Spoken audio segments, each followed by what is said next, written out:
Pemirsa, jumpa lagi dengan saya Don Bosco Slamun dalam DBS To The Point. Karir politik Basuki Cahayapurnama atau Ahok dipertaruhkan seiring keputusannya maju melalui jalur independen dalam Pilkada Jakarta tahun mendatang. Namun menengok popularitas dan elektabilitasnya di depan warga Jakarta, Ahok diprediksi mulus melenggang. Apalagi Ahok didukung teman Ahok yang militan, relawan yang terdiri atas anak-anak muda berusia 20 tahun atau anak-anak generasi Y. Untuk membedah fenomena Ahok ini, serta mengapa Ahok masih berpeluang paling besar memenangkan Pilkada Jakarta, saya mengundang Yunarto Wijaya, seorang pollster yang intim dengan urusan-urusan politik. Mas Yunarto atau Mas Toto biasa akrab dipanggil, selamat datang ke DBS To The Point. Terima kasih Bang Don. Sebelum kita lanjutkan perbincangan kita lihat dulu paket berikut.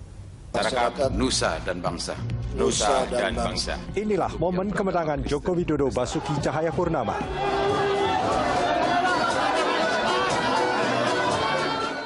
Menggotong visi Jakarta Baru, pasangan yang diusung PDI Perjuangan dan Partai Gerindra ini mengalahkan sang petahana Fauzi Bowo yang dalam Pilkada Jakarta tahun 2012 lalu berduet dengan Nahrawi Ramli. Jokowi Ahok pun melambungkan harapan warga Jakarta mewujudkan Jakarta yang lebih baik. Jokowi hanya 2 tahun memimpin ibu kota karena terpilih sebagai presiden dalam Pilpres tahun 2014. Alhasil, Ahok naik menjadi orang nomor 1 Jakarta. Dengan sebaik-baiknya dan seadil-adilnya. Menuju Pilkada tahun mendatang, Ahok tak lagi menggunakan parpol sebagai kendaraan politik. Sebaliknya, Ahok memilih teman Ahok untuk membantunya untuk maju dalam Pilkada 2017 lewat jalur independen. Teman Ahok harus mengumpulkan 532.213 lembar fotokopi KTP untuk memuluskan langkah Ahok dan Heru Budi Hartono berlaga di pentas politik lokal Jakarta. Sebuah pertaruhan bagi karir politik putra Belitung Timur itu.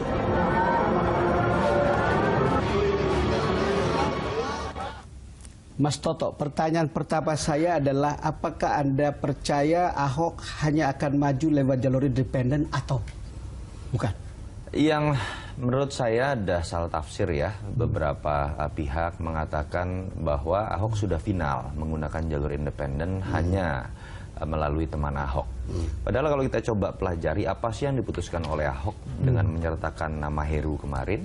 Yang nama Heru ya? Diputuskan oleh Ahok adalah dia menyertakan satu nama SKPD-nya bernama Heru supaya teman Ahok yang saat ini memiliki keterbatasan waktu sampai awal Agustus harus sudah pendaftaran resmi karena kita tahu prasyaratnya tidak mudah mengumpulkan KTP, formulir dukungan untuk memiliki waktu cukup untuk bekerja. Berbeda dengan ketika kita bicara jalur partai. Yang katakanlah masih ada waktu hitungan jam pun itu bisa saja langsung diputuskan injury time tanda tangan ketua umum dengan sekjen. Artinya apa? Yang Ahok sudah putuskan adalah bahwa dia mencoba jalur pertama menggunakan jalur independen. Tetapi kalau kita coba baca lagi, ada pernyataan Ahok bulan Juni saya sudah katakan kepada teman Ahok, kalau kemudian perolehan dukungan tidak signifikan di jalur independen dan partai terlanjur marah, mungkin saya berarti hanya akan Oktober 2017 menyudahi jabatan ini. Artinya apa? Ahok tidak menutup kemungkinan untuk adanya dukungan dari partai. Nah, tinggalkan kemudian apakah mungkin, kenapa Ahok kemudian menggunakan kata marah? Ya. PDIP yang misalnya sekarang sudah ditolak negosiasinya oleh Ahok dalam konteks Jarot harus diusung, masih mau menerima. Atau katakanlah kita harus melihat bukan hanya PDIP dengan Nasdem loh yang sekarang sering disebut yang mendukung Ahok. Masih ada yang lain. PAN, Hanura itu sudah menyebut nama Ahok dan biar bagaimanapun Ahok ini tetap menjadi kembang desa yang bisa dilihat. Artinya kalau Anda lihat ini masih ada plan A, ada plan B. Ya, kenapa sampai dia tadi menyebut ini sebetulnya sebuah cadangan yang kemudian bisa dipakai kalau terjadi apa-apa waktu terikat. Maka nama Heru adalah orang yang disebut. Kalau lihat begitu bukan? Kalau kita mau jujur pun sebenarnya nama Heru bukan plan A. Plan A itu Jarot. Ahok sudah mengatakan berkali-kali, tetapi ketika detik ini negosiasi dengan PDIP belum mencapai titik temu, Ahok harus menyertakan nama lain karena keterbatasan waktu dari teman-teman Ahok. Kalau Anda bicara begini, saya yakin teman Ahok itu marah nih. Teman Ahok marah. Ini gak ada pilihan lain kecuali pilihan bahwa dia harus ikuti teman Ahok. Yang lain boleh mengusung, tapi pendukungnya adalah teman Ahok. Ya, sebetulnya teman Ahok ini kan sudah mendapatkan sebuah privilege lebih dari Ahok. Ketika yang diutamakan adalah proses yang sudah diperjuangkan oleh teman Ahok. Ahok tidak mau mengorbankan keterbatasan waktu teman Ahok dengan menunggu teman-teman partai.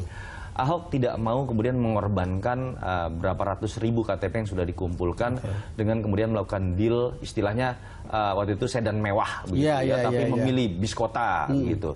Jadi menurut saya yang juga harus menjadi wilayah abu-abu yang saat ini bisa diterima oleh teman Ahok adalah jalur partai itu memiliki posisi sederajat juga di mata hukum, di mata publik, di mata para pecinta Ahok yang tidak bisa merasakan kenikmatan ketika proses pilkada berlangsung saja. Tapi kenikmatan itu harus dirasakan oleh para pecinta Ahok ketika Ahok terpilih dan masih bisa memimpin 5 tahun ke depan. Ini ego yang menurut saya juga mungkin harus diuji juga kepada teman-teman Mas Toto, coba kita dengar apa kata Ahok ini dulu soal ini. Ya, saya udah sampaikan kalau anak-anak dukung begitu semangat, ya saya independen.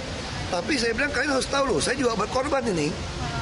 Saya bilang sama mereka, kalau kalian nggak bisa ngumpulin, ini yang mau diketahui, yang dihadapkan dari semua lawan saya. Berharap partai tidak mau calonin saya, yang independen nggak bisa maju, ya semua bertanding tambah saya kan. Nah saya bilang kalian juga mesti ngerti loh ini situasi saya. Saya nggak apa-apa, demi kepercayaan kalian tidak runtuh, demi supaya PNS bisa dipercaya, saya siap. Kalau yang nasib saya tidak bisa calon lagi, ya sudah. Saya ingin komentar Anda tentang statementnya Ahok tadi, yang menurut saya politisi banget. Ya, statementnya kan menunjukkan independensi seorang Ahok. Dan yang kedua yang bisa ditangkap values-nya adalah bagaimana dia menghargai proses jauh lebih besar dibandingkan dengan output dalam konteks memenuhi ambisinya. Dia mengatakan saya tidak mau semangat anak-anak muda ini runtuh. Tapi sebetulnya kan ada sikap realistis juga yang dikemukakan oleh Ahok, bahwa ada risiko besar yang Ahok tahu itu mungkin saja terjadi. Penjegalan lewat jalur independen ini sangat mungkin terjadi, Pak Don. Pertama, ketika kita bicara bagaimana KTP dikumpulkan, formulir dukungan. Kalau saya jadi musuh Ahok, katakanlah, bukan tidak mungkin saya akan kerahkan pendukung-pendukung saya untuk ikut mengumpulkan KTP. Tapi yang fotokopi KTP misalnya sudah diubah. Itu kan tidak sulit kita tahu di Jakarta misalnya. Yang kedua kita tahu, verifikasi faktual kalau kita hitung dengan jumlah waktu yang tersiksa dimiliki oleh KPUD, mungkin tidak melakukan verifikasi terhadap hampir 1 juta formulir dukungan. Artinya, dalam sejarah jalur independen, verifikasi itu selalu mencapai titik kompromi di atas di level KPUD untuk meloloskan seorang atau tidak. Itulah mengapa Ahok menggunakan juga kalimat saya berharap KPUD independen dengan objektif. Nah, sebetulnya kalau kita lihat keesokan harinya setelah Ahok mengeluarkan statement itu, Ahok mengeluarkan statement itu tadi, kalau bulan Juni tidak signifikan dan partai terlanjur marah, ya sudah resikonya saya tidak maju. Risiko tidak maju. Artinya apa? Ahok tidak mengatakan dirinya sudah menutup kemungkinan buat partai.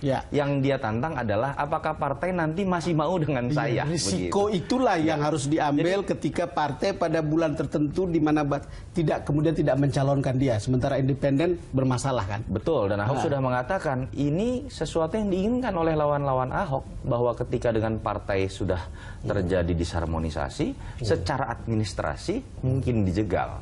Itu yang sedang dilempar wacananya oleh Ahok, sehingga membuat pecintanya kemudian berbondong-bondong untuk mengumpulkan KTP, atau kemudian membuat partai-partai berpikir ulang, jangan-jangan kami masih punya waktu untuk meminang Ahok. Ini saya pikir hal yang realistis yang bisa keluar juga dari mulut seorang Ahok. Hal yang realistis, tetapi sebuah langkah politik dua kaki yang mungkin cerdas.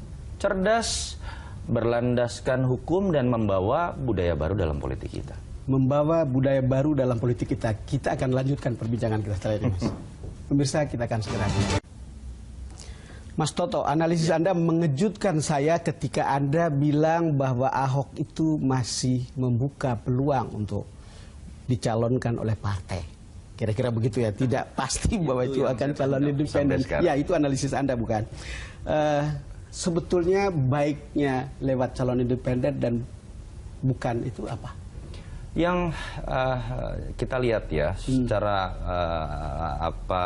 konservatif menggunakan jalur partai tentu saja mesin politik lebih mudah bergerak. Betul. Katakanlah sampai level teknis bagaimana munculnya saksi-saksi lebih mudah dilakukan secara satu atap.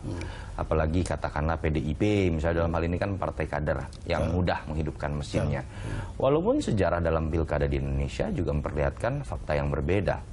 Dari Sabang sampai Merauke bahkan saya bisa katakan, ternyata tingkat kemenangan seorang kandidat tidak berkorelasi linier dengan jumlah partai yang mengusung. Betul. Dari sisi persentase. Jokowi Ahok adalah contoh paling fenomenal. 15% kekuatan bisa mengalahkan Foke yang jauh memiliki mesin politik lebih besar begitu. Dan di daerah-daerah lain pun seperti itu. Yang kedua tentu saja ketika kita bicara mesin politik, ada yang mengatakan secara taktis bahwa pengorganisasian massa dalam event-event menimbulkan bandwagon effect juga lebih mudah. Dan secara otomatis itu akan bisa memenangkan. Itu logika yang sama seperti ketika mengkonsolidasikan saksi. Tapi sejarah pilkada juga memberikan hal yang berbeda. Artinya apa?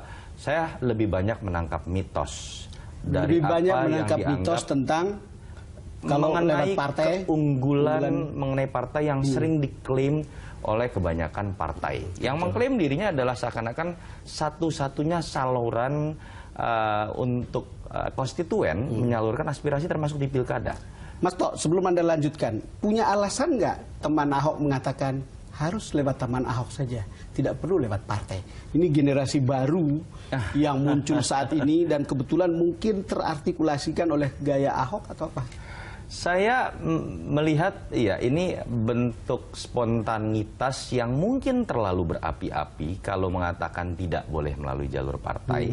Bahasa yang lebih tepat kan adalah lebih baik dalam tradisi keparpolan seperti sekarang, orang baik seperti Ahok terlebih dahulu mencoba jalur independen. Sehingga kemudian kemungkinan Anda untuk terkontaminasi, memberikan mahar politik Mas Budi lebih kecil. Harusnya seperti itu bahasanya. Tapi generasi anak-anak muda ini kan tidak bisa menggunakan bahasa itu. Mas Toto, ini soal mahar-mahar ini coba kita lihat ini. Karena memang terlalu umum diketahui bahwa kalau mau dapat tiket itu ada mahar. Tapi ini ada cerita tentang Ahok nih, coba. Parpol nggak minta mahar loh, tapi cuma minta anak cabang rantingnya bergerak. Coba bayangkan. Ini yang saya sebut tadi, klaimnya kan selalu mobilisasi massa muda. Sebelum kita teruskan, ini Mas, kalau dua partai dukung kamu, semua minta digerakkan mesin partainya, bisa 100 miliar nggak cukup loh nyalon gubernur DKI. Itu kan sama dengan ini ada mahar juga bukan? Iya, sama. Itu yang sudah sering kita dengar kan. Dan saya pikir baru orang pertama ini yang berani membuka wilayah abu-abu yang selama ini dikemukakan oleh partai dalam bungkusan yang sangat cantik begitu kan. Pengorganisasian massa, konsolidasi yang itu sebenarnya kan merupakan kosmetik atau bahasa lain dari mahar. Ahok membuka ini juga. Ini potensi bikin partai marah juga sebetulnya. Tapi itu yang terjadi, Bang Don. Bagaimana klaim yang selama ini dilakukan oleh partai dan tidak terbukti dulu dalam sejarah pilkada itu menyebabkan biaya politik paling mahal. Jadi kalau kita bicara selama ini pilkada dianggap pemborosan, sempat diminta pilkada kemudian lewat DPRD saja supaya ongkos politik mahal, yang tidak diakui oleh partai adalah biaya termahal ini malah muncul di sektor hulu. Mahar tadi. Itu yang dibuka dan ingin dibongkar oleh Padahal pada akhirnya rakyat itu sudah makin pintar untuk mengatakan saya pilih figur bukan? Pada ujungnya. Hampir semua pilkada memperlihatkan hal tersebut ternyata. Memperlihatkan itu ya. Jadi itu masih Ahok ini, saya nggak tahu isu mahar katanya. Saya sampaikan gini, PDIP saya tegaskan dari dulu saya kenal nggak pernah kena mahar. Coba saya katakan ikut teman Ahok lebih enak, nggak perlu keluar duit. Nah, ini kalimat bersayap lagi yang sebenarnya kan membawa pendidikan politik kita. Itu kalau kita gandengkan dengan kalimat anak ranting minta dihidupkan. Betul. Ya artinya kan ini kan sebuah hal tabu yang selama ini tidak berani dibuka oleh kandidat manapun, takut partai ngambek, dibuka oleh Ahok, bahkan ketika dia sebetulnya dapat kesempatan dari partai paling besar bukan hanya di DKI tapi di Indonesia. Mas Toto, dengan mengatakan begini Anda ingin mengatakan apakah Ahok itu dengan cara begini punya bargaining position yang bagus, ada jaminan melalui jalur independen tetapi juga masih tetap terbuka pada jalur partai, gimana? Iya, yang sedang dilakukan Ahok sebetulnya kan apapun ujung dari pencalonan Ahok, jalur partai atau independen, sekarang dia sudah menempatkan bagaimana sosok kandidat dengan partai itu tidak lagi berada pada posisi ketergantungan. Ketika selama ini seakan-akan calon ini kan karena merasa bergantung, bahkan harus mengemis, lalu kemudian muncullah istilah politik mahar, muncullah istilah politik balas budi, ada jatah SKPD, ada jatah sekda, yang itu terjadi tapi sulit kita buktikan bukti hitam di atas konkret berdasarkan bahwa itu berawal dari kesepakatan. Yang Ahok sudah lakukan sekarang kan adalah menimbulkan kesederajatan. Bahwa partai pun sebetulnya sangat membutuhkan sosok yang bekerja dengan baik, tingkat kepuasan kinerja sebagai incumbent baik, popularitasnya tinggi, karena untuk kebutuhan elektoral menuju pileg, partai juga bisa nebeng. Bisa nebeng. Nah, kalau dengan cerita begitu, saya teringat pada Nasdem. Kan Nasdem adalah sebuah partai yang duluan mendeklar tanpa syarat. Tanpa syarat. Bahkan dan ikut ngumpulin katanya KTP. Untuk bisa masuk ke teman Ahok, mereka juga harus minta-minta tuh. Kalau Anda lihat manuver politik kayak begini. Apa yang dilakukan oleh Nasdem menurut saya sikap realistis, tetapi sekaligus juga akhirnya bisa diapresiasi sebagai sebuah values baru. Buat Nasdem, jangan-jangan ini adalah sebuah kesempatan ketika kita harus menyadari, Nasdem bukan partai besar loh. Partai baru, di DKI perolehan suaranya tidak baik. Apa sih yang bisa dilakukan oleh partai baru ketika kita tahu masyarakat ini cenderung lebih bisa melihat figur dibandingkan nilai-nilai dalam partai. Sehingga ikut dalam bagian perjuangan Ahok secara elektoral, secara marketing politik, itu pasti menjadi sesuatu yang positif. Tetapi di sisi lain, buat publik dan pecinta Ahok, ini juga bisa dilihat sebagai suatu values yang positif. Dan dalam politik, hal ini menurut saya sebuah terobosan yang luar biasa cerdas, terlepas ada kepentingan yang sifatnya sebetulnya elektoral saja begitu untuk partai tersebut. Coba kita lihat bagaimana Ketua Nasdem, Surya Paloh, bicara tentang ini. Mana? Nah, Nasdem mendukung Ahok karena melihat kinerja Ahok yang konsisten serta di atas rata-rata. Kami hargai pemikiran Ahok. Persepsi publik masih tempatkan parpol mau menang sendiri sebagai sarang orang yang dianggap tahu arti idealisme, tapi sebenarnya pencoleng. Ini merisaukan. Sekarang yang ada bukannya kritik, tapi sinisme. Antara sikap dan ucapan harus sejalan. Kepada saudara dan sahabat yang ada dalam posisinya sebagai elit parpol, saya ingatkan, persepsi publik terhadap parpol masih merisaukan kita. Silakan bikin statement pendek tentang sikap Nasdem ini. Iya, tingkat kepatuhan partai kita, konstituen kita terhadap partai, itu hanya 20%-an, Bang Don. 20%? Party ID kita. Sementara di Amerika Serikat 60%. Di Australia mencapai 80%. Kalau ada ketua umum yang memang membaca riset dengan baik, menyadari bagaimana tingkat fanatisme itu hanya ada pada masa pilkada, pada saat kampanye saja, pada saat oleh-oleh diberikan saja, saya pikir ini sikap yang realistis yang dikemukakan oleh seorang ketua umum untuk bisa menarik perhatian publik, untuk bisa menarik simpati publik, termasuk secara lebih teknis menarik simpati para pendukung Ahok yang kebetulan kalau kita breakdown juga di survei adalah orang-orang yang selama ini kecewa terhadap perilaku parpol.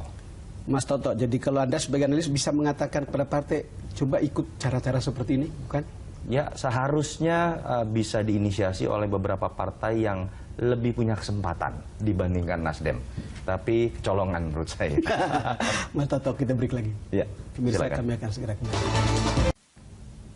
Kembali bersama Mas Toto dalam DBS To The Point. Mas Toto, selalu berbagai survei menjawab pertanyaan, mengapa Ahok?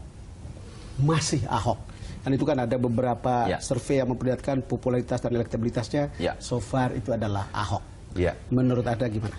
Saya agak berbeda dengan pandangan yang mengatakan bahwa Ahok pasti akan mulus karena faktor elektabilitas tertinggi.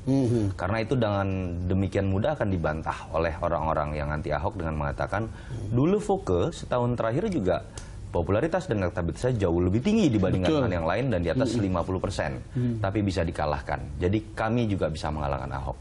Yang harus dibaca dengan lebih jeli adalah untuk seorang incumbent bagaimana membaca peluang terpilihnya kembali itu dilihat dari tingkat kepuasan publik atau kepuasan publik, bukan elektabilitas. Karena kalau elektabilitas pasti incumbent dimanapun pasti bias popularitas. Dia lebih dikenal dibanding lawan-lawannya. Tingkat kepuasan publik kita punya mitos dalam sejarah pilkada di atas 70% itu biasanya tanda kutip ya. Incumbent ongkang-ongkang kaki pun menang. Dulu dibilang dengan sandal jepit saja. Dengan sandal jepit saja menang. Siapapun wakilnya dan nggak usah ngapa-ngapain pun menang. 60-70% kemungkinan besar dia berpeluang besar untuk menang. 50-60% itu lampu kuning. Di bawah 50% hampir kemungkinan dia akan kalah. Yang bisa dibaca, Foke saat itu hanya memiliki tingkat kepuasan publik di angka sekitar 45%. Kepuasan publik betul, berbeda sekali dengan elektabilitas. Betul, sehingga kemudian kita tidak mengagetkan menurut saya ketika Foke kemudian bisa kalah manakala muncul orang lain yang dianggap lebih punya prestasi sebagai penantang. Nah, Ahok memiliki modal lebih kuat sebagai incumbent, paling rendah 58% tingkat kepuasan publik di Populi, di CSIS bahkan mencapai 67%. Kepuasan publik ya? Tingkat kepuasan publik. Anda tadi bilang harus di atas 70%. 70% ongkang-ongkang kaki, dan saya tahu Ahok orang yang sulit ongkang-ongkang kaki begitu. Berapapun tingkat kepuasan publiknya.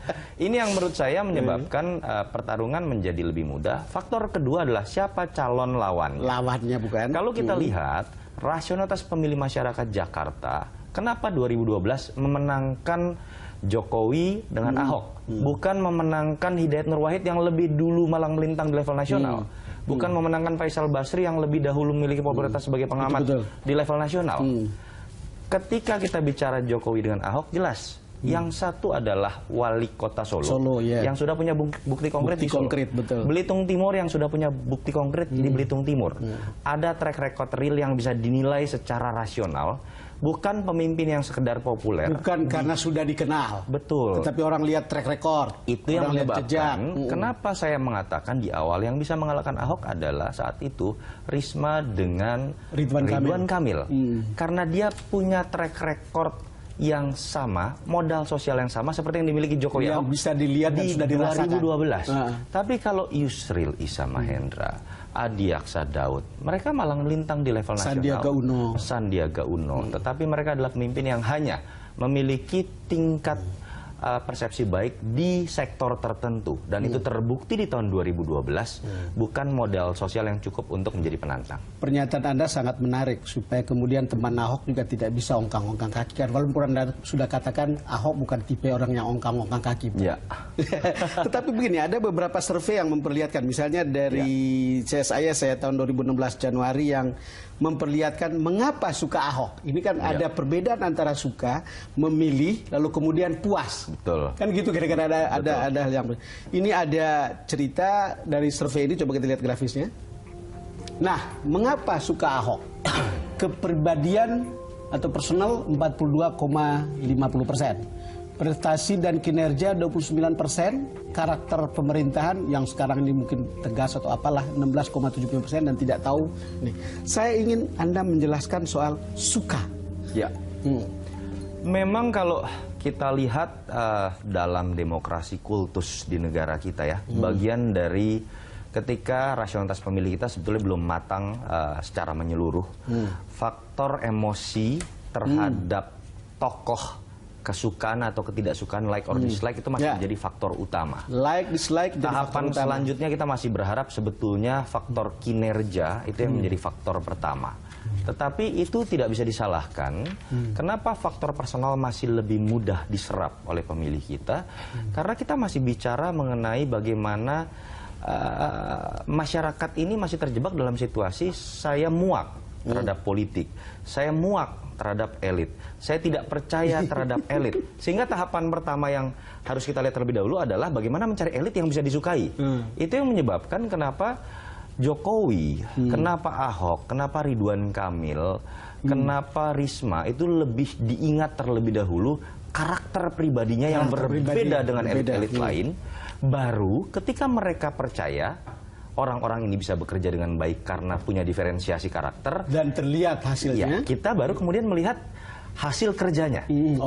Nah, apakah ini suatu hal yang positif? Belum mencapai tahap ini. Menurut saya suatu hal yang masih menjadi titik lemah dalam demokrasi kita. Tapi itu proses yang menurut saya harus dilewati begitu ya. Termasuk ternyata terjadi pada Ahok. Yang kita sayangkan pada akhirnya adalah kerja keras Ahok terlebih dahulu harus kalah dan menunggu tingkat kesukaan orang terhadap gaya karakter dia yang berbeda. Meledak-ledak, spontan, bisa marah-marah tanpa pandang bulu. Sama seperti ketika orang melihat Jokowi dengan gaya lain. Nah, ini Mas, ini kriteria warga Jakarta memilih gubernur. Ini menurut Populi Center nih ya. Tegas 33%. Bersih 27%, merakyat 22%, berani 6%, agamis 3,8%. Ya. Ini sesuatu yang agak changing ya, menurut saya. Dulu kita melihat faktor merakyat ini seingat saya lebih besar. Pada masa Pak Jokowi di tahun 2012, bahkan ketika saya melakukan survei-survei di tahun 2013 menjelang Pilpres. Tetapi yang kita lihat untuk masyarakat Jakarta, faktor bersih ini sekarang sepertinya mulai lebih mendominasi ya.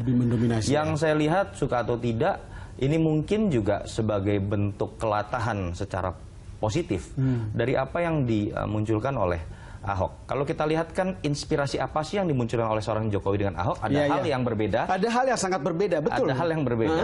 Jokowi jelas ketika orang tanya siapa Jokowi, orang dekat dengan rakyat. Itu betul. Dari survei tahun September 2012 ini Mas, itu bisa dipercaya dan bersih dari korupsi, itu Jokowi. Betul. 59%. Orang menyenangkan, ramah dan hangat 81%. Dan itu beda sekali dengan Ahok. Bukan? Ahok, Saya ingin Anda baca perubahan ini. Iya, saya pikir ini akhirnya tadi bukan budaya latah ya, kelatahan yang akhirnya dimunculkan oleh masing-masing pemimpin sehingga menular ke masyarakatnya. Jokowi ketika lebih banyak menunjukkan aspek kedekatan masyarakat dengan belusukan, lebih banyak berbicara mengenai bagaimana pemimpin harus dekat, melihat langsung ke lapangan, sehingga kemudian itu menjadi inspirasi buat masyarakat bahwa menjadi pemimpin bukan hanya pemimpin politik, tetapi itu terkait pertama dengan aspek kedekatan dengan bawahan, bagaimana bisa merakyat. Berbeda dengan inspirasi yang dimunculkan oleh Ahok ketika menjadi gubernur. Yang harus ditunjukkan adalah bukan saya masuk ke gorong-gorong. Dia tidak mau loh ikut masuk ke gorong-gorong, ikut jorok-jorokan begitu. Tetapi yang ditunjukkan adalah ketegasan sikap bahwa sebelum memimpin, pastikan dulu Anda adalah orang paling bersih. Sehingga kemudian Anda bisa membawa pengaruh besar buat sistem yang Anda bangun. Mas Toto, kita jeda lagi. Pemirsa kami akan segera. Mas Toto, saat-saat terakhir ini orang tidak henti-hentinya bicara tentang Ahok. Dari kalau kita memberitakan Ahok, banyak sekali penontonnya. Mereka yang suka maupun mereka yang tidak suka. Ahok itu dalam tanda kutip itu kontroversial. Saya minta Anda mendeskripsikan kontroversi ini dengan kesukaan publik, kemudian dia tetap menjadi orang yang paling populer. Kalau kita lihat animasi apa yang paling sering dibuat terkait dengan Ahok, itu kalau tidak menjadi pendekar kungfu atau menjadi koboi. Dua itu yang paling dianggap cocok dengan animasi. Atau koboi, betul. Jadi sederhana saja, buat publik yang selama ini merasa ya politik itu sudah pasti kotor. Politik dengan penyuapan sudah menjadi hal biasa. Politik mahar itu adalah hal yang berkaitan. Bahkan masyarakat kita pun termasuk kita-kita ini mungkin terbiasa nyogok ketika bikin SIM. Ketika ditilang polisi mungkin 90% masyarakat Jakarta nyogok begitu kan. Ternyata tiba-tiba muncul masih ada loh orang seperti ini. Jadi seperti koboi atau pendekar di antara penyamun begitu. Seperti koboi atau pendekar di antara penyamun. Yang berani membuka hal-hal tabu yang selama ini hanya bisa kita dengar, tapi sulit dibuktikan. Lalu ketika dia sudah berada di puncak, dia buka itu semua. Dan akhirnya timbul sebuah goncangan besar yang menarik untuk ditonton. Dan tentu saja harapan di situ tumbuh oleh publik. Jadi yang ingin saya katakan adalah tidak semua orang suka terhadap Ahok. Tapi orang ini berhasil memunculkan sebuah hal berbau hitam putih yang selama ini dianggap di politik tidak ada lagi, semua abu-abu. Lalu kemudian orang sekarang menganggap, hey, kita bisa lagi bicara hitam putih karena ada orang yang berani menjadi bemper untuk membawa isu ini. Mas Toto, tolong bantu saya untuk tidak mengatakan Anda pendukung Ahok.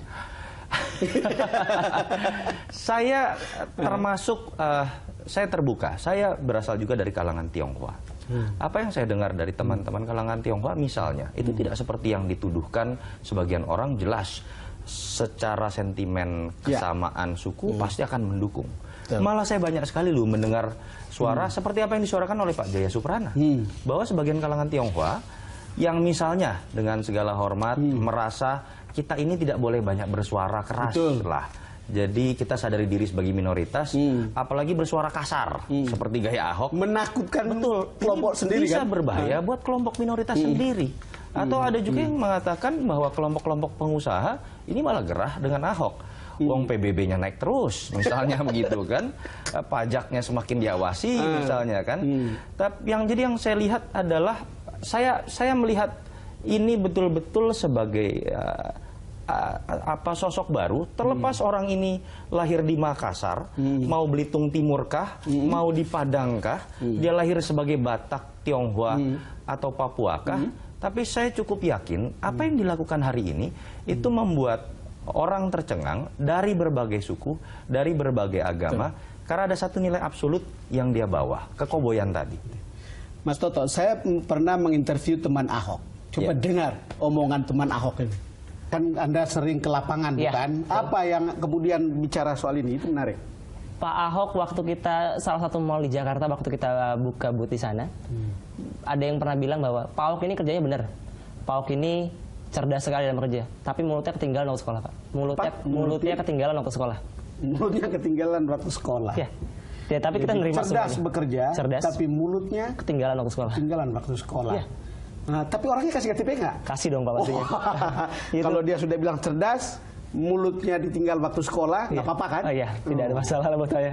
Oh ya, itu kritik tapi juga mendukung. Gitu. Mendukung. Yang kritik habis-habisan ada nggak?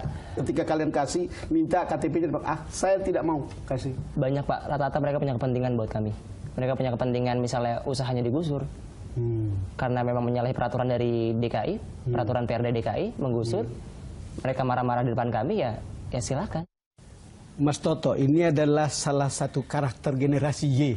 Kira-kira untuk usia Anda dan teman-teman itu adalah orang mulutnya tertinggal waktu sekolah. Begini, mungkin kritik juga ya, seperti teman Ahok mulutnya tertinggal. Tapi kalau saya percaya, mereka sebetulnya tertarik dengan Ahok salah satunya karena mulut tertinggal itu. Gitu.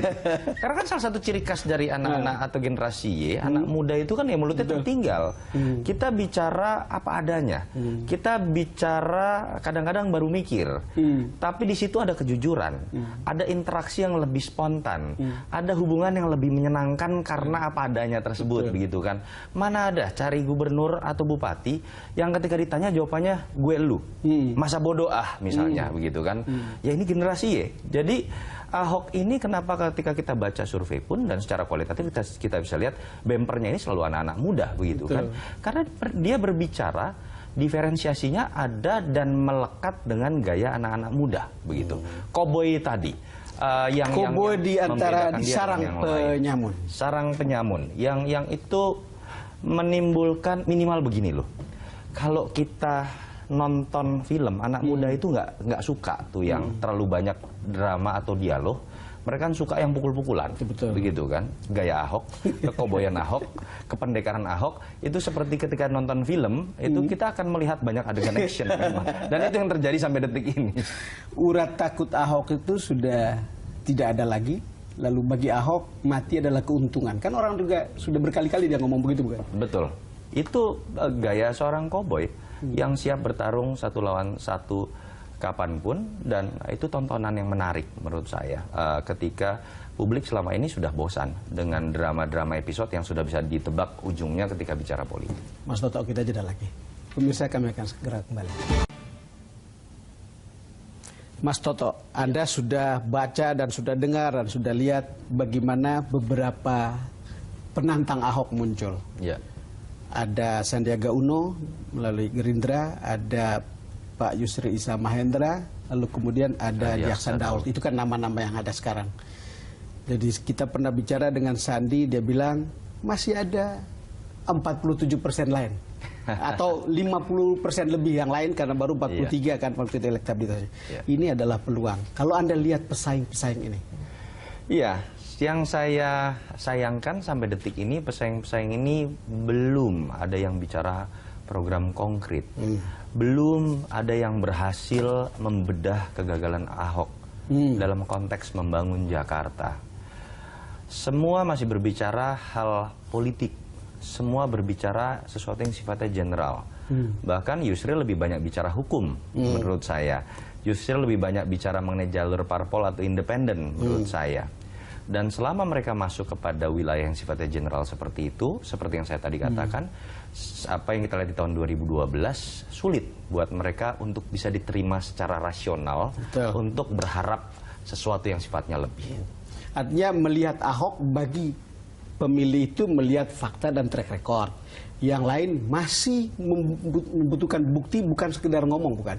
Betul, karena bahkan masyarakat Jakarta ini level kesulitannya lebih tinggi. Bukan hanya berbicara, bukan hanya membuktikan kegagalan incumbent yang dibutuhkan oleh masyarakat Jakarta secara rasional, tapi Anda juga harus bisa kemudian menjual, oke, dari kegagalan incumbent, apa yang bisa Anda bangun untuk menutupi kegagalan itu. Ternyata tidak berhenti sampai di situ. Masyarakat Jakarta kemudian melihat, oke, Anda ingin menjual sesuatu yang indah, Anda sudah bisa membuktikan kegagalan incumbent, lalu modal Anda apa untuk bisa dianggap merealisasikan apa yang Anda akan jual tadi lewat visi misi yang indah. Itu yang menyebabkan orang percaya Jokowi Ahok di tahun 2012. Penantang yang paling kuat sekarang ini itu hanya Ridwan Kamil dan Ibu Risma. Karena mereka punya bukti konkret. Apa yang dibangun di Bandung, apa yang dibangun di Surabaya, dan kebetulan dalam konteks personality mereka juga memiliki kesamaan dengan apa yang dimiliki oleh Ahok. Modal sebagai pemimpin alternatif, modal sebagai pemimpin baru, modal sebagai pemimpin muda. Ketika kita bicara generasi Y, mereka juga panutan. Ketika kita bicara mengenai apatisme publik, mereka juga adalah jawaban. Itu yang dengan segala hormat tidak muncul di nama-nama sisa yang saya lihat. Itu tapi kan kalau soal Ridwan Kamil kan Jokowi sudah bilang kan, saya takut kehilangan yang kalah kalau Ridwan maju atau menantang Ahok. Saya takut kehilangan orang baik, katakanlah. Dan nggak berani bicara baik. Saya hanya mendengar statementnya, saya takut kehilangan orang yang kalah. Iya. Jadi kalau Ahok kalah, dia kehilangan Ahok. Kalau Ridwan Kamil kalah, maka penantang yang tersisa kalau PDIP maju, kemungkinan Ibu Risma, bukan? Iya, saya sebetulnya sudah mendengar Ibu Risma kan menolak begitu ya. Tetapi ya ketika ditanya peluang terbesar dari kader PDIP yang masih punya peluang untuk memenangkan Jakarta adalah Ibu Risma satu-satunya. Mas, apa yang akan membuat Ahok ini bisa kalah atau gagal kalau analisa Anda? Satu, kita bicara secara teknis administratif, kalau dia tidak berhasil melaju menjadi seorang calon. Dan sekarang kan dramanya menjadi menarik. Karena seakan-akan dia nekat menggunakan jalur yang lebih rawan untuk digagalkan, jalur independen. Yang kedua, saya pikir orang sudah mulai ya, kemudian menyebut-nyebut kasus hukum. Nah, sumber waras. Yang menarik buat saya begini, ada kesamaan simbolisasi di sini. Isu yang dibawa adalah kemungkinan Ahok gagal lewat dalam pencalonan. Artinya itu kan kita bicara legalitas. Dalam kegagalan Ahok secara legalitas. Yang kedua, kegagalan juga dimungkinkan mereka menyebut-nyebut bisa saja menjadi TSK misalnya. Ini juga jalur legal atau jalur hukum. Yang menarik sekarang kalau kita lihat simbolisasi perlawanan lawan-lawan Ahok mengkerucut kepada satu nama yang paling sering disebut, Yusril. Orang yang juga bisa disimbolisasikan, orang yang memiliki kemampuan sangat luar biasa dari sisi legal. Artinya, tidak salah dong saya menggunakan kreativitas saya untuk berhipotesa dan berspekulasi, mungkin memang amunisi yang saat ini sedang dikumpulkan pertama-tama untuk lawan Ahok adalah pertarungan untuk menggagalkan Ahok melalui jalur hukum. Baru mereka bicara plan B, bertarung secara elektoral. Saya bicara dengan seseorang. Ya. Lalu mengatakan dia ini didorong untuk melawan Ahok. Tetapi siapa yang mendorong dia? Katanya konglomerat atau pengusaha-pengusaha hitam yang justru tidak bisa mengatur Ahok selama di Jakarta. Masa saya jadi bad guy begitu? Saya tidak tahu apakah ada juga kecenderungan orang mencari penantang Ahok untuk kepentingan ini. Iya, saya pikir dalam situasi ketika kita nyaman dengan keadaan status quo puluhan tahun ya, apalagi di Jakarta dengan tradisi-tradisi yang kita tahu itu tidak menyenangkan, tetapi harus kita terima, pasti akan banyak pihak yang merasa dirugikan. Jadi menurut saya ini konsekuensi logis. Tidak usah Ahok, majunya Jokowi saja itu kan sudah berhasil mengumpulkan kekuatan lama untuk bergabung pada satu kutub tersendiri dan kemudian menghadapi Jokowi. Ini orang yang gayanya baru, tetapi kompromi loh, kompromistis loh masih, ingin merangkul loh masih. Bayangkan ketika kita menebak kondisi psikologis orang-orang lama ini ketika yang maju Ahok sudah baru, petantang petenteng, bicaranya hitam putih. Jadi saya pikir sebagai konsep aksi dan reaksi itu sangat normal. Mas, ini Anda bisa bayangkan nggak kalau ada pertarungan ini kira-kira begini, orang mengatakan kalau banyak calon Ahok praktis mudah lolos. Tetapi kalau head to head, possibility seperti ini bagaimana? Ya, incumbent lebih mungkin untuk dikalahkan ketika posisinya head to head. Itu terjadi di hampir banyak daerah. Dan ketika kemudian libido dari lawan Ahok ini terlalu besar dan akhirnya malah membuat mereka terpecah belah, saya pikir itu awal mula dari kesulitan mereka untuk mengalahkan Ahok. Walaupun saya melihat belakangan nama Yusril itu lumayan mulai bisa menyatukan kelompok-kelompok ini, walaupun juga saya sayangkan dari statement yang muncul, dari isu-isu yang muncul, saya lebih melihat arah pertarungan sepertinya mengkerucut kepada pertarungan hukum dan bukan pertarungan elektoral. Mas Toto, terima kasih sudah datang ke DBS. Terima kasih, Bang Don. Pemirsa, demikian perbincangan saya dengan Yunarto Wijaya dalam DBS To The Point kali ini. Saya harap Anda bisa mendapatkan gambaran persaingan menuju DKI 1 pada tahun yang akan datang. Terima kasih karena Anda sudah bersama kami. Sampai jumpa lagi dalam episode berikutnya. Gubernur DKI Jakarta Basuki Cahayapurnama menanggapi santai usulan Komisi 2 DPR yang akan menaikkan batas dukungan calon perseorangan pada pilkada selanjutnya. Ia optimistis relawan pendukungnya mampu mengumpulkan KTP dukungan sebanyak yang dibutuhkan sesuai dengan persyaratan. Iya, arti teman Ahok harus kerja lebih keras lagi kan? Pak, sampai sekarang kan teman Ahok belum 1 juta. Berarti ada kemungkinan itu upaya parpol-parpol yang ada di DPR itu juga bakal nggak sih, Pak? Enggak. Mereka dapat kok 1 juta kok lewat. Udahlah, aku mau santai aja. Jabatan itu betul-betul amanah. Lu gak usah rebut. Tuhan yang kasih, Tuhan yang ngambil. Yang penting lu kerja benar aja udah, gak usah pusingin. Sementara itu DPR berencana memperberat syarat dukungan untuk calon independen dalam mengikuti konsultasi pemilihan kepala daerah. Revisi undang-undang yang memberatkan calon independen bisa jadi akan mengganjal langkah Basuki Cahayapurnama alias Ahok untuk maju melalui jalur perseorangan. Komisi 2 DPR mengebut pembahasan revisi Undang-Undang Nomor 8 Tahun 2015 tentang pemilihan kepala daerah. Salah satu agendanya adalah memperberat syarat pengajuan calon independen atau perseorangan dalam pemilihan kepala daerah. Sejatinya dalam Undang-Undang Nomor 8 Tahun 2015, calon yang akan maju melalui jalur independen paling sedikit harus mengumpulkan dukungan 6,5 sampai 10% dari daftar pemilih tetap. Namun sebagian Komisi 2 DPR berencana akan meningkatkan syarat minimal dukungan menjadi 10 hingga 15% dari DPT atau bahkan 15 hingga 20% DPT. Sebagian pengusul beranggapan bahwa syarat yang diatur saat ini terlalu ringan jika dibandingkan dengan syarat dukungan untuk calon dari partai politik, yaitu sebesar 20% dari jumlah suara. Bahkan beberapa anggota Dewan mendesak agar revisi ini dapat segera disetujui sebelum masa reses DPR 21 Maret mendatang. Ya kan partai politik malah 25% sampai 30% kan di DPRD dan di jumlah suara. Bahkan lebih sulit mendapat dukungan partai politik daripada independen sebetulnya dari jumlah dukungan suaranya. Jadi saya kira kita akan menyesuaikan supaya bijaksana dan adil, berapa persentase yang pas untuk independen dan berapa yang pas untuk parpol. Jika revisi ini dilakukan, maka Basuki Cahayapurnama atau Ahok yang akan maju melalui jalur independen dalam Pilkada Jakarta secara langsung akan dirugikan. Terkait hal ini, Menteri Dalam Negeri Cahyokumolo memastikan bahwa pemerintah dalam posisi untuk menjamin hak politik setiap kandidat yang ingin maju melalui jalur independen. Saya kira jangan ada kesan membatasi ya. Ini kan hak politik warga negara, hak politik masyarakat yang mencalonkan diri dan ingin mencalonkan seseorang. Saya pikir intinya kami ingin menjaring calon kepala daerah yang terbaik, yang mampu memimpin daerahnya. Kalau partai, silakan tanya ke partai. Awalnya dalam Undang-Undang Nomor 8 Tahun 2015 tentang pemilihan gubernur, bupati, dan wali kota, calon independen harus mengumpulkan 6,5 hingga 10% jumlah penduduk.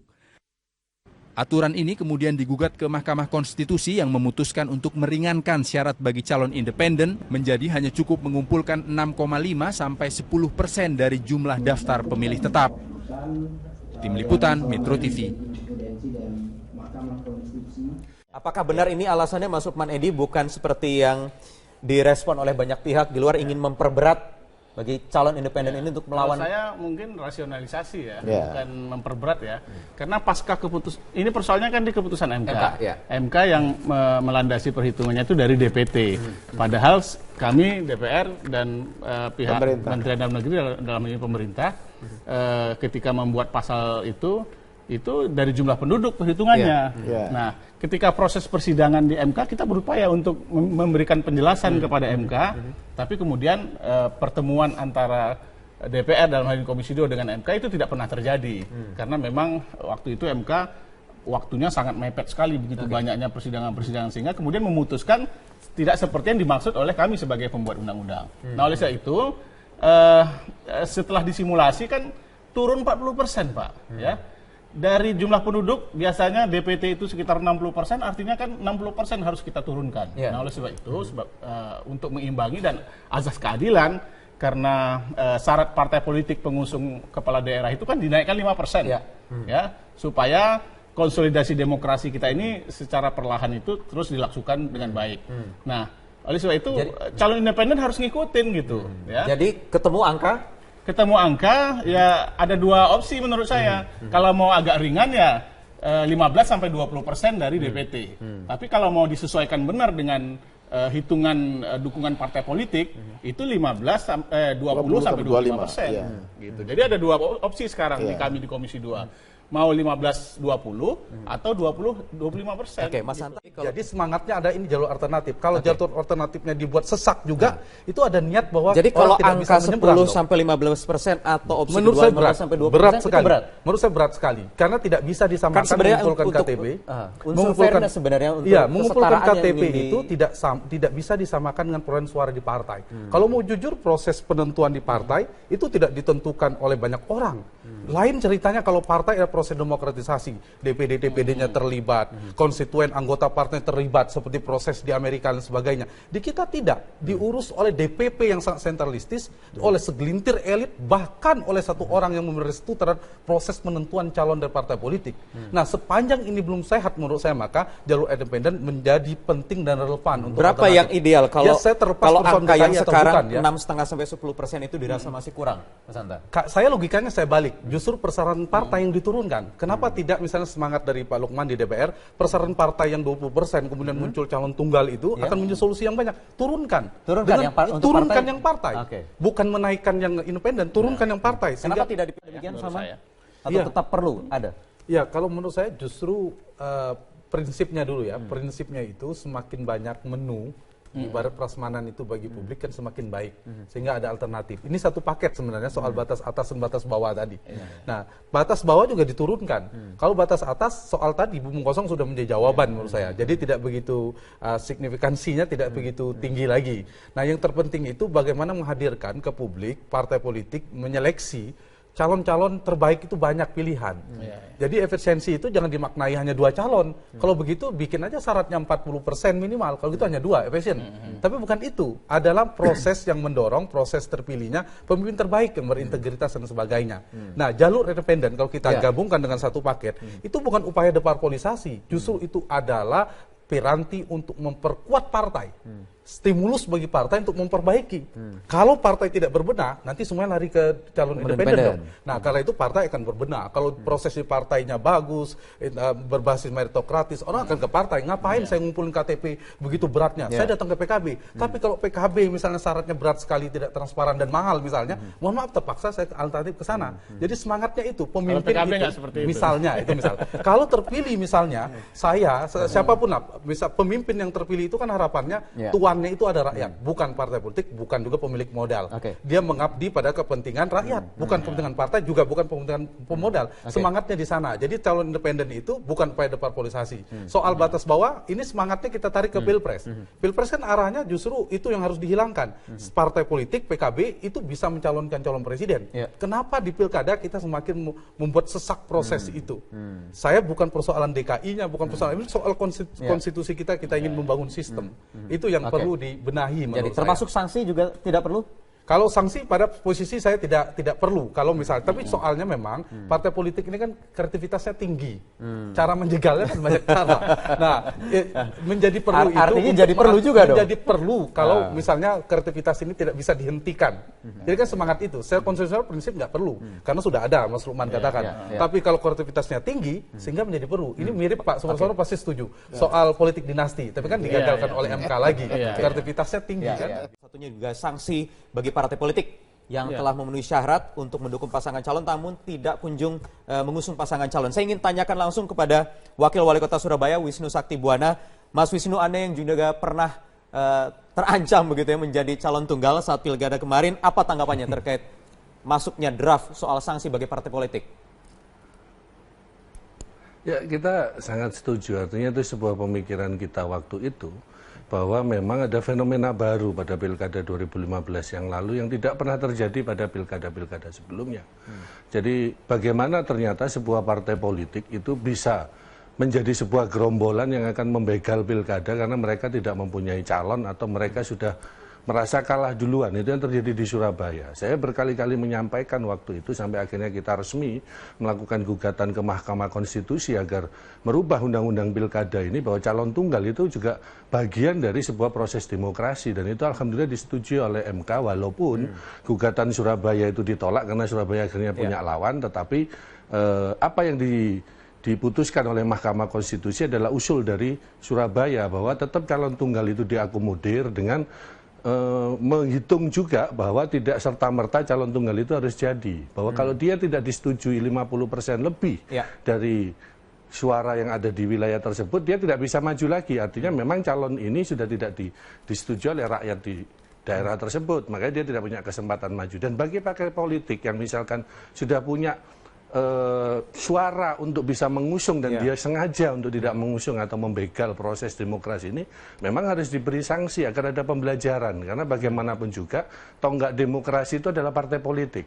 Jadi kita harus bagaimana memberikan pembelajaran pada partai politik itu agar juga memberikan pelajaran yang baik buat warga, buat rakyat, khususnya di wilayah tersebut yang sedang melakukan pilkada. Meskipun salah, tidak ada ketakutan loh partai politik itu kalah dari calon tunggal, calon perorangan. Karena kasus di Indonesia ini hanya berapa persen saja yang calon tunggal. Bahkan di periode kemarin cuma 1 Pak ya.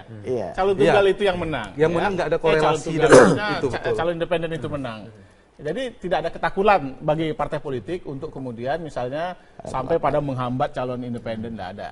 Makanya kita bilang ini rasionalisasi perhitungan saja, kesepakatan lama itu. Jangan kita bikin wacana baru gitu. Kalau saya itu nah, kalau soal tugas rekrutmen itu yang harus terbuka, saya lebih cenderung kalau di undang-undang ini dibikin pasal yang mengharuskan partai politik melakukan rekrutmen secara terbuka. Iya, semi konvensi lah. Sekarang ya, semi konvensi. Akomodir di draft, apakah itu nanti juga belum ada. Nah, kalau ini Pak Hanta tadi kan minta, kalau misalnya partai politik ini bisa terbuka rekrutmennya, merit system, kenapa enggak yang terbuka dan merit system itu kita masukkan dalam pasal dalam undang-undang pilkada, sehingga partai itu tidak hanya like and dislike, tapi amanah undang-undang. Baik. Kita akan nantikan nanti prosesnya masih kapan rencana akan mulai dibahas? Kita sudah minta Pak Sony untuk paling lambat tanggal 18 Maret kita sudah menerima draft 18 Maret 3 hari lagi ya. 3 hari lagi. Karena 18 Maret kita proses seleksi tadi secara terbuka di partai politik harus itu kita kawal ya. Apakah ini nanti akan dimasukkan, disisipkan langsung dalam pembahasan. Terima kasih Bapak-bapak.